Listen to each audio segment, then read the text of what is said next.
The premise for Super Smash Bros.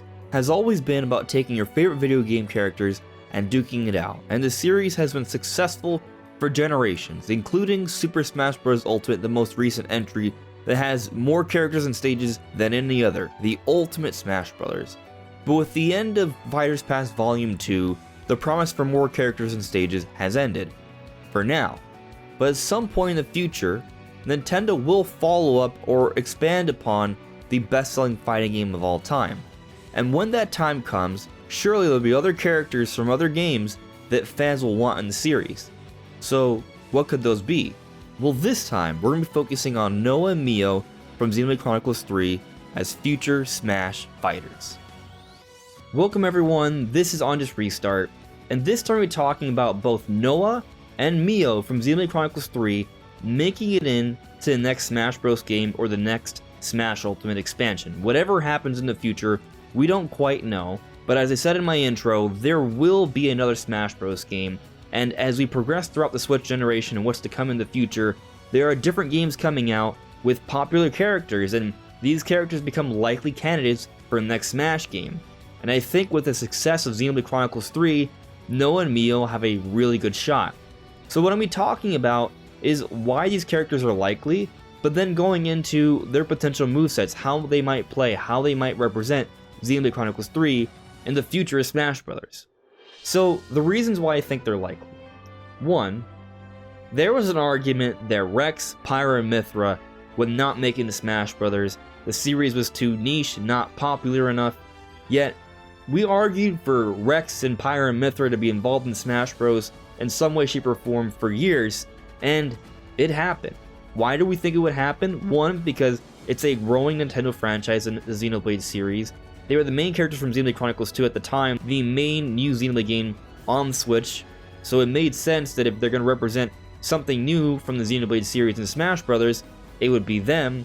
Sakurai was a fan of Xenoblade Chronicles 2, and Smash Ultimate is a Nintendo fighting game. Yes, it includes third-party characters, but there will also be some Nintendo characters, and we did eventually get Pyra and Mythra in Smash Bros., with Rex being involved in some ways. So I do think that there is a likelihood that Noah and Mio, by the same logic, will also be in the future of Smash as well. However, I think perhaps they might even stand a slightly better chance because it's looking like Xenoblade Chronicles 3 could go on to be an even better seller than Xenoblade Chronicles 2, making the series slightly less niche, and actually, unlike previous Xenoblade games including 2, Xenoblade Chronicles 3 was up for several nominations at the Game Awards, further strengthening the argument that the Xenoblade series is becoming increasingly more prominent. So assuming we see an update in the Smash series within the next 4 to 5 years, if not less, I think likely if they're going to represent something new from the Xenoblade series, it's going to be from Xenoblade Chronicles 3, and I think Noah and Mio are our best bets, because they are the main characters. However, I do think the way Noah and Mio will be handled, it will be done in a way that will represent other characters from Xenoblade Chronicles 3. Basically, my idea for how they could handle Noah and Mio in the next Smash update is actually similar to how they handled Byleth from Fire Emblem Three Houses, but also Pyra and Mythra from Xenoblade Chronicles 2. A combination of both ideas. And obviously this is my own personal speculation, I could be wrong here, maybe they'll do something a little bit simpler, maybe they'll do something a little bit more complex, but I feel the idea with these different Smash characters is to create something that's fun and unique, well, at least when it came to the DLC, but also do something with the characters that represents the games they come from. And sometimes this may even mean including some sort of unique gameplay element. Look at Minecraft Steve, for example, and what they did with that. So I do think there could be some level of ambition here. But this is basically how I think it'll work. At first I thought it would just be Noah, but thinking more on it, I think it could be Noah and Mio. So, when you think about Xenoblade Chronicles 3, a core mechanic of that game is consistently switching between your different party members, your party of 6, and using the entire party in conjunction, but also as you build up throughout the game, there is a huge emphasis on trading your classes with other characters, trying out different classes from other heroes you meet up with, and using different people's weapons and arts and mixing it all up.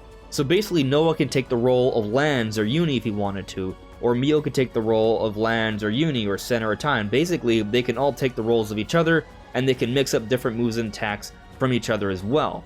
So I think this concept could be represented with their characters in the next Smash update. So as a base, I think Noah and Mio would be two characters in one, just like Pyra and Mythra. Noah would probably be a character that would not move too quickly, be maybe in more of like the medium speed tier, but have a bit of range with his sheathed Lucky 7 sword. But when you switch to Mio, she's more agile, shorter range, but she can move quicker and rack up damage a little bit more. So not quite a heavy character and a fast character, but a medium character with a little bit of range, and then a fast character with less range but can rack up some damage.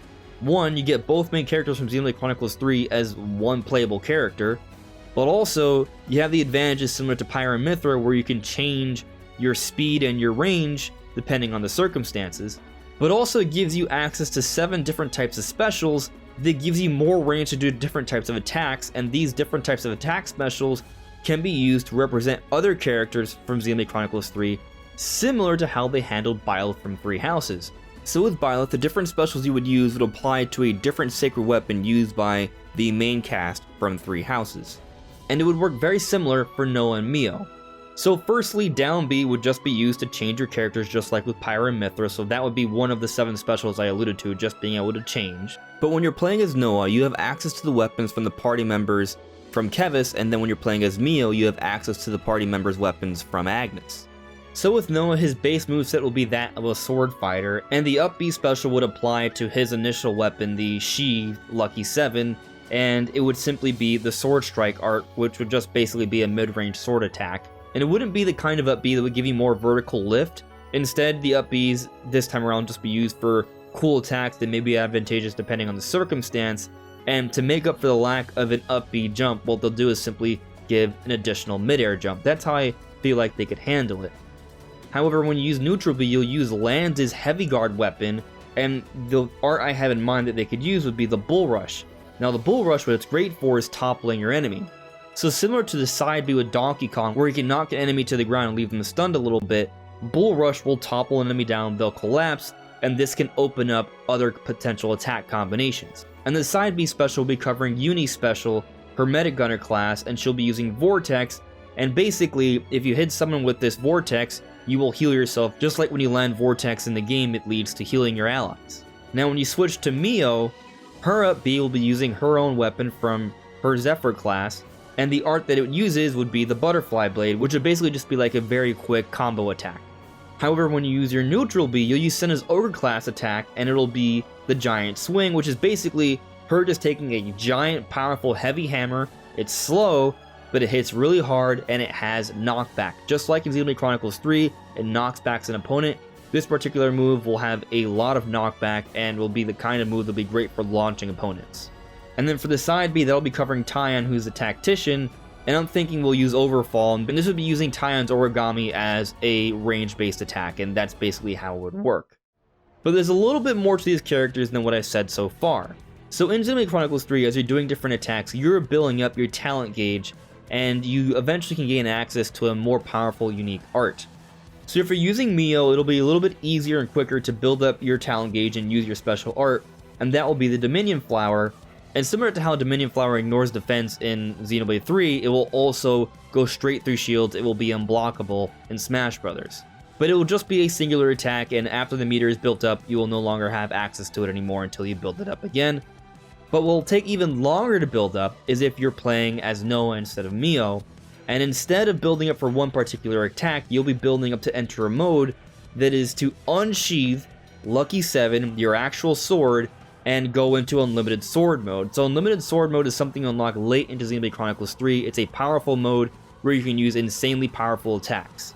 Now to balance this out, this would be a mode that wouldn't last for very long, but while you're in it, you would be very powerful, you have very powerful attacks, and it'll take a lot to build up to get into this mode. But basically in this mode, your arts will change if you're Noah.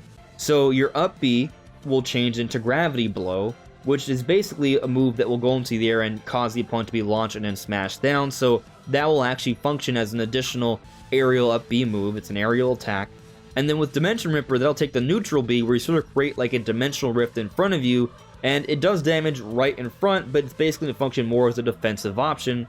And then for the side B, it'll be Tachyon Slash, which is a really powerful attack that has a whole bunch of really quick slashes in succession with whatever is in front of you.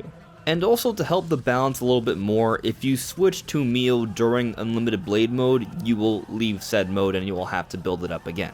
And that's pretty much how I envision their movesets would work, but there's a little bit more to address here. Their final smash, for example. How will they handle that? Well, at first I was debating that they could just do like a basic sort of chain attack, that way we could see all 6 characters involved in the cinematic for the chain attack. But then I realized, well, what about the Ouroboros transformation? So instead, what I'm thinking is, you will transform into the Ouroboros of whoever you use. If you're playing as Mio, when you use the final smash, you'll change into the lighter Ouroboros, and if you're playing as Noah, it'll be the darker Ouroboros, and you'll see them involved with the chain attack, and then during that chain attack, you'll see your other party members from Xenoblade Chronicles 3 change into their Ouroboros forms, pertaining to which colored version you're using to match up, and that way you can see all the characters involved in the chain attack. Not too different from the final smash for Shulk from Xenoblade Chronicles 1. But there's one more little nugget I want to throw out there. I haven't totally envisioned what they would do for every single taunt, but they absolutely need to do a taunt that would be the send-off. So in Xenoblade Chronicles 3, whenever you see someone has died, what you do is you walk up to them and you play your flute to send them off. This would be an incredible taunt to have. One piece would be really nice to hear that flute from Xenoblade Chronicles 3, but also, if you beat an opponent and then you use the taunt as a send-off because they're dead, well, that's kind of like a really nice taunt to put in there.